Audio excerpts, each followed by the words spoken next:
সরকারি কর্মচারী। আমরা সরকারের অধীনস্থ যে কর্মচারী হিসেবে আমরা 1 থেকে 20 গ্রেড পর্যন্ত আমরা যে আন্দোলনীতির মধ্যেই আমরা অন্তর্বর্তী সরকারের আমলে তখন আমরা প্রত্যাশায় ছিলাম যে পে স্কেল বাস্তবায়ন অন্তর্বর্তী সরকার করে যাবে। আমরা মিডিয়ার মাধ্যমে যে জিনিসটা প্রচারণা আসতেছে, অর্থ মন্ত্রণালয় যে 40,000 কোটি টাকা বরাদ্দ শুধু পে স্কেলের নাম ধরে কোনো এটা বরাদ্দ দিত না। আমি মনে করি সরকার অর্থ ব্যয় এবং ব্যবস্থাপনা যেটা করেন সেটা যে কোনো খাতে সে ব্যয় করতে পারে।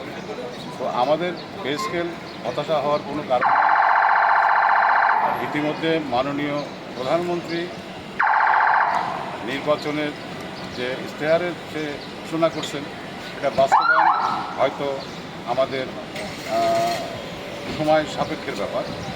তবে আমি একটা কথাই বলবো যে আমাদের হতাশ হওয়ার কোনো কারণ নাই, কারণ বর্তমান প্রধানমন্ত্রী মহোদয় উনি যে পদক্ষেপ দেশের নিম্নবিত্ত জন্য যে পদক্ষেপ নিয়েছেন, ইতিমধ্যে হয়তো আপনারা জানেন যে নদী খনন এবং একটু বলে আপনাকে অন্তর্বর্তী সরকারের যে পে কমিশন যেটা সুপারিশ করেছে সেটা আমরা যে খোলা চোখে দেখি একজন পিওন যিনি 20তম গ্রেডে তার বেতন প্রায় 42,000 টাকা হবে এবং সচিব প্রায় 3 লাখ টাকা হবে।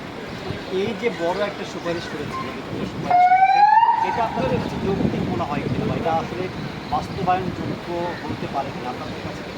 না, সেটা ধন্যবাদ। কারণ অন্তর্বর্তী সরকারের আমলে যে বেতন কমিশনে যে আমাদের চেয়ারম্যান মহোদয় জাকির খান সাহেব উনি যে বেতন প্রণয়ন যেটা প্রস্তাবিত করে গেছেন তারই আলোকে আমার চেয়ারম্যান স্যারের সাথে কথা হয়েছে যে এটাই বাস্তবায়ন হবে, এটা থেকে কমানোর কোনো সুযোগ নাই।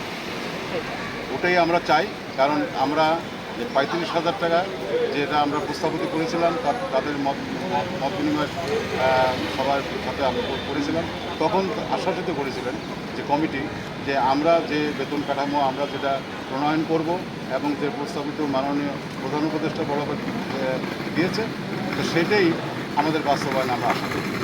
অর্থাৎ আরেকটা কথা যে আপনাদের মাধ্যমে আমি বলতে চাই যে আমরা এই সরকার নতুন সরকার, এই সরকারকে কিছু কাজের পদক্ষেপ আমাদেরকে ধৈর্য ধরতে হবে। আমরা পে স্কেল নিয়ে কোনো বিভ্রান্তি কোনো মিডিয়ার সামনে কোনো কথা বলবো না এবং আমাদেরকে ধৈর্য ধরতে হবে। আমরা আশা করি যে আগামী অর্থ বছরে হয়তো মাননীয় প্রধানমন্ত্রী